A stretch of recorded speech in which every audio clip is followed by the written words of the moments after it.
Hello, Lori here. Today I'm going to show you how to do this cool effect, at least my way of doing this cool effect, that you can fill in part of a word or a word art with the photo, and it gives it a really neat look.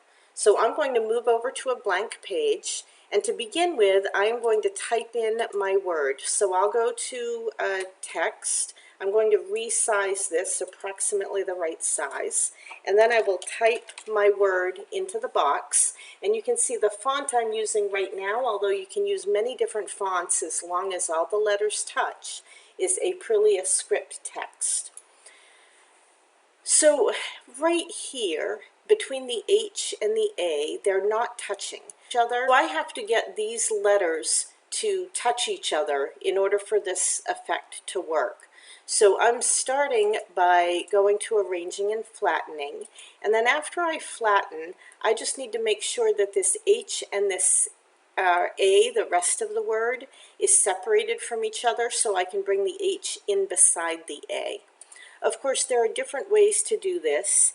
If there's enough space, I can actually just put a line between and say keep both areas, and then cut, and now my H is separate. So what I'll do is move the H over just until it touches, and now all my letters are touching, and I'm going to flatten all of that back together. At this point, I am going to copy and paste so that I have two of these, and I'm just going to line them up exactly together and put them approximately where I want them to be. Now I am going to insert a photo spot, and I'm going to position it the size and shape approximately how I want that to be. I'll move it down under the word art, and you can see that the tops of some of the letters inside aren't being completely filled. So in order to fix that, I'm going to copy and paste this, and I'm going to position it and resize it. And when I do this, I just want to make sure that I get the edge of the word still sticking out. Now over on this side, this top part won't be filled with the photo, so I don't need to go all the way over.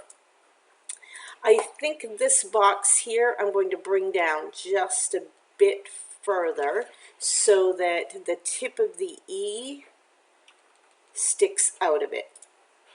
Now, I have to flatten certain things together, so I'm going to flatten both of those photo spots, and I am going to go up and flatten the bottom word, so all of these will be flattened together.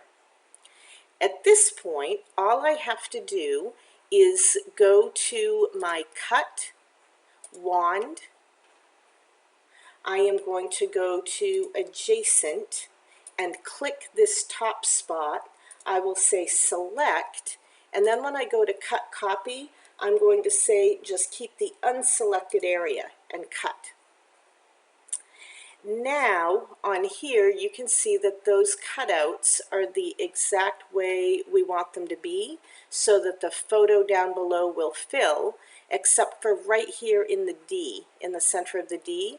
So I can say wand, and I can say adjacent again, and if I can cut in there and select, now I will say cut copy, and I'm going to say keep the unselected area and cut, and now the inside of the D is empty.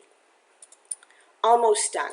At this point, we can click that bottom part, we can say right mouse, and we could fill. Actually, I'm going to go right over to the photo and show you what happens if I fill from here. I'm going to fill the selected element with this photo.